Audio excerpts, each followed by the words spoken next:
Some disclaimers before we begin. One, there may be some background noise, and two, this is being recorded live, so expect some mistakes. Chapter 6. It was another warm day, more summer than spring, and Itch and Chloe Loft took their usual route to school across the golf course. Itch would have been nervous anyway the first day back after half-term, but following the longer arsenic-enforced break, he was quite on edge. Chloe was as reassuring as a younger sister can be. If anything, it'll give you street cred, make you more cool. They'll be like, oh, he's one of the sick boys, he was in the greenhouse, he saw Glenacha with puke in her hair. You'll be fine. You think so? I get to be cool because we were all sick on each other? Is that how it works? Itch was skeptical, but still glad he had told Chloe his secret and that she was on his side. He hoped the same could be said for Jack. Mr. Watkins reversed into his classroom, protecting a mug of tea on his usual pile of books. Hello again, boys. A good break, I trust. Longer than expected, obviously, so all thanks are due to Johnny, Natalie, and Debbie for the noble sacrifice of getting us a longer holiday. Everyone laughed, and Jack, sitting next to her cousin, nudged Itch and smiled at him. Itch, relieved, smiled back. Watkins continued. Everyone is now okay, thankfully, but as you'll have heard, the greenhouse is a goner, and the inquiries are continuing. Dr. Dot wishes it to be known that if anyone posts of Dr. Flagger's unfortunate encounter with Craig's regurgitated lunch appear on notice boards, she will take swift action. All the class laughed again. Stills from Sam Jennings' now famous video had appeared all over the school, including, so it was rumoured, in the staff room. Mr. Watkins smiled briefly, allowing the class their amusement.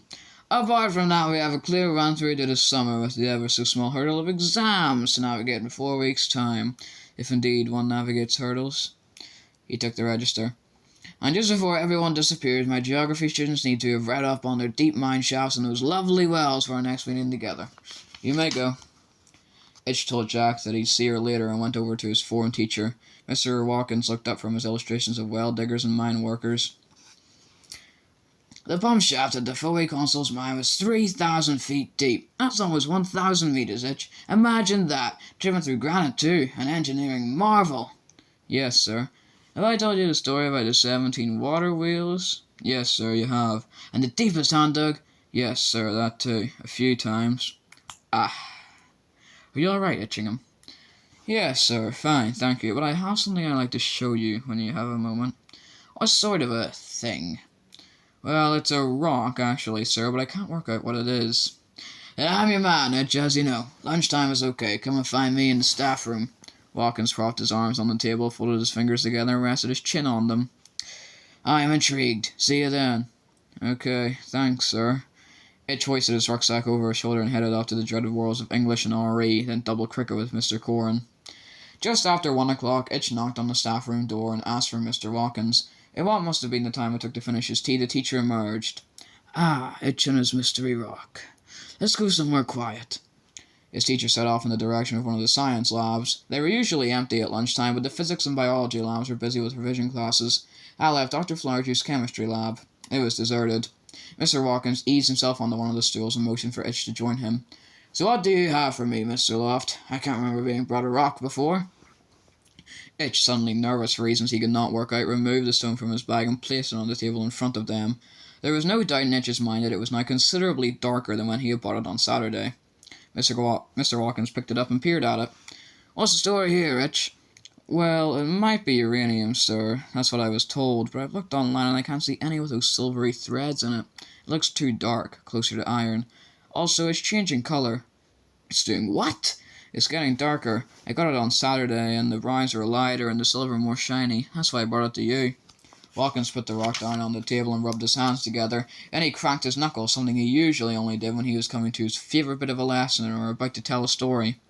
Well, that's certainly intriguing. It looks a little like uranium ore, as you say. Cornwall is full of it, of course.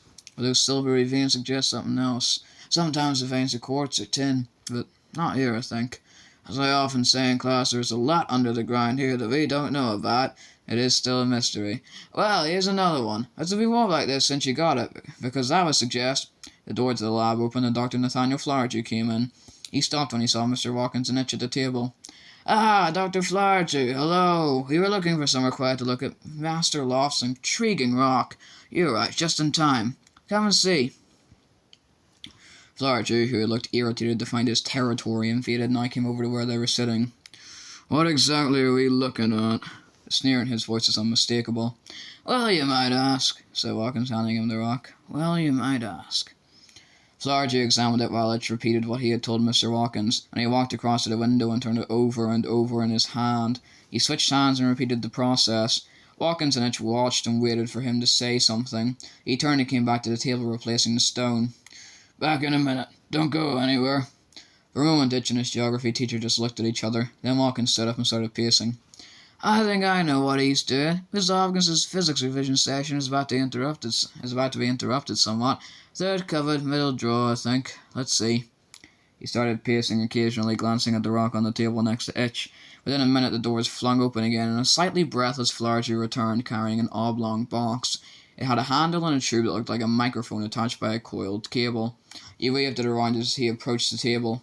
Mr. Watkins smiled. "Ah, the trusty Geiger counter," he said. Itch looked astonished as he continued. "Uranium ore is mildly radioactive, of course, but the changing color and heat suggests this is worth looking more closely. Is it working, Nathaniel?" Flaherty was pressing the Geiger counter's on button and shaking it. "Dead as a dodo. Blast!" He removed the non-functioning batteries, threw them in the bin by the door, and left again. "What kind of reading would be normal, sir, if this is uranium?" "It'll click every time it detects a radioactive particle. I'm a geographer, not a scientist, but if I remember right, radioactivity is the release of radiation from the nucleus of unstable atoms. They escape," said Watkins, sitting down again. "Maybe 500 clicks a second, something like that." After a moment, Itch said, "Has Dr. Flaherty enjoyed teaching, sir?" "Why do you ask?" "Well, he seems to hate every minute he's with us, that's all." Mr. Watkins shifted in his seat. "Oh, well, we all have our moments, Itch. You know, you lot can be quite a challenge, and, well..." He was considering his next comment when Flaherty came in for the third time, now clutching a packet of batteries. "How much darker is this rock gone, Loft?" "Much darker, slightly darker. Be more specific." He glanced up at Itch as he unwrapped the new batteries. Itch frowned as he thought. "Well, when I got it, most of it looked like a dark crunchy. You know, the honeycomb bit," he said, "if that helps."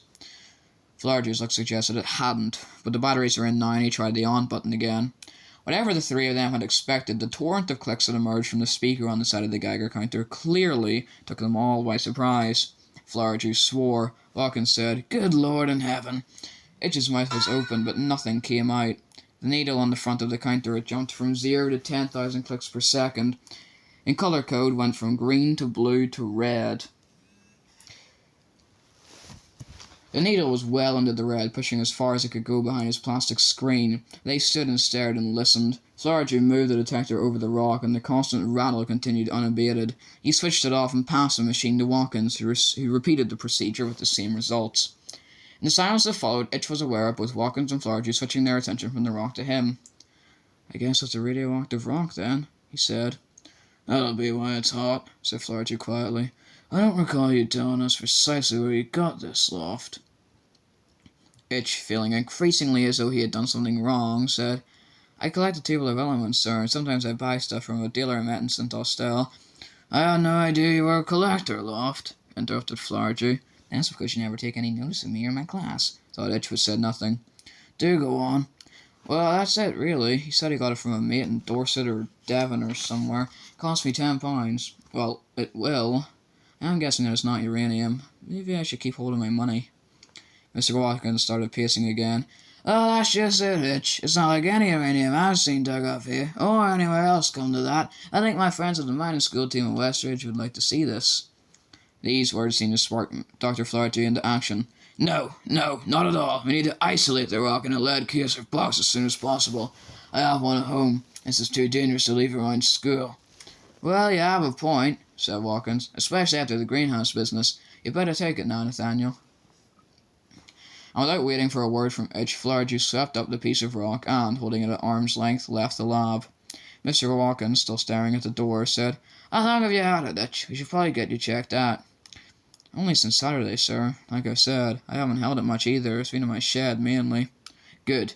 I'll seek advice from Dr. Flaherty as soon as he returns. I fear, however, that it might be some time before you see that stone of yours again." That afternoon, Itch sat with Jack at the back of Mr. Littlewood's history lesson. She was now fully up to date with what had happened with Watkins and Flaherty at lunchtime. "But he can't just take it like that without asking you." She started raking her hands through her hair, something she always did when she was annoyed. Well, he can, and he has. Once the Geiger counter had done its stuff, they were hardly going to let me walk around school with a radioactive rock measuring more than 10,000 clicks a second, were they? I have no idea what that means, but it does sound dodgy. Does Cake ever sell you elements that are, harmless? Things that you could bring to school and no one get hurt? Nice drop of oxygen, maybe, or gold would be good. A voice from the front broke into their discussion. I'm sure that's the finer points of German foreign policy you're discussing at the back. Mr. Littlewood was still writing on the whiteboard as he spoke. Sounds like Jackanish to me. Remind me, Jack, who the German foreign minister was. In front of them, many of their classmates turned round. Ian Steele was mouthing something at Jack, but it was impossible to make it out. However, unlike her cousin, Jack was on top of most of her subjects. Was it von Ribbentrop, sir? Nice one, Jack, said Mr. Littlewood. But I prefer to hear only one voice in lessons. And that's mine. It was the class opinion that Mr. Littlewood wasn't a bad teacher, but it was his first year and he was pretending to be tough to show who was boss. He would probably mellow a bit next term, they thought. Most new teachers did. He looked barely older than some of the sixth formers and provided an interesting contrast to Dr. Flaherty, who had arrived at the same time. They had been introduced at the same assembly. Unlike Flaherty, Jim Littlewood attended to the sickest members of Miss Glenaker's biology class as they lay outside the greenhouse and had impressed many of the girls in Year 9. Natalie Hussein, Debbie Price, and Sam Jennings were singing his praises and seemed much keener on what Herr von Ribbentrop had been up to than they had been before the incident. There was even a Facebook group dedicated to him, though no one knew if Mr. Littlewood was aware of that yet. At the back of the class, Jack and Itch resumed their note-taking. Itch's head was still full of the clicking Geiger counter and his hot rock. After being told he wouldn't be seeing it for some time, Itch had run to the window at the end of the corridor. He had watched in astonishment as Dr. Flaherty marched to his car, arm extended, clasping the rock with a handkerchief. Dropping it into his boot, he had then driven off at top speed. Itch became aware that everyone else was writing. What's this we're doing? Relations with Austria, said Jack. Keep up. Itch then resumed what had become a familiar routine of taking notes from Jack, peering over her shoulder and trying to catch up with Mr. Littlewood. The bell went with Itch still 3 paragraphs behind. A page, please, on relations with Austria by Thursday. That's the whole page, and in normal-sized writing, Colston. Please. Matt Colston feigned indignation, but laughed at everyone else. On their way out of history and downstairs of chemistry, Itch said to Jack, Fancy coming around for tea tomorrow? We could discuss, German relations with Austria. Wow, that sounds exciting. Got netball tomorrow. Wednesday okay? Yeah, okay. I'll be a bit stuck otherwise. Thanks. They arrived at the lab and took their place on the end of the second bench, next to James Potts and Craig Murray, the boy now famous for vomiting all over Flaherty. Potts had been forced to find a new partner after he and Bruno Paul had been caught turning on the gas taps at the end of a lesson. After 5 minutes, there was no sign of Dr. Flaherty, and the general buzz of conversation was rising. After 10 minutes, most students were wandering around the lab and sitting on the benches. Just as Tom Westgate was about to set off and report the lack of a teacher, Flaherty appeared in the doorway, clearly trying to control his breathing. Still panting, he came into the lab, provoking a scurry of bodies returning to their proper places. I think you'll find it's how gases behave, page 22. None of you are quite so advanced that you can afford to waste time so spectacularly like this. Ian Steele behind Jack and Itch could just be heard saying, Good afternoon to you, sir. Those who heard smiled. Itchingham Loft. Here, please. Everyone turned round. Itch didn't need to look at the faces of Bruno and James to know that they were grinning. He walked up the front and stood at Dr. Flaherty's desk. To the class, the head of science said, As you have barely started, please don't think of stopping. How gases behave, page 22, with 3 examples and diagrams. He waited till all heads were down and leaned very close to Itch's left ear, his voice barely louder than a whisper. I'll need it for a few days for tests. It's safe, but only where it is now. When will I get it back? Depends on the result of the tests. What are you testing for? What do you think, Loft? Never seen so much radioactivity from a rock. Mr. Hawkins thought I should be tested for radiation. You'll be fine, said Flaherty, already reaching for his textbook. That is all. Sit down, boy. Itch did as he was told. The rest of the lesson went by in a blur. His copy of How Gases Behave was opened at the right page, but he couldn't concentrate on it. All he could see was the Geiger counter needle pushing off the scale. All he could hear was the wall of noise from the thousands of clicks it emitted. Just how much radiation had he been exposed to? Chloe had went to school with him. Had she been infected? He tried to remember how far radiation travelled and couldn't recall the details. Had he followed up the arsenic poisoning of his class by contaminating the whole school this time?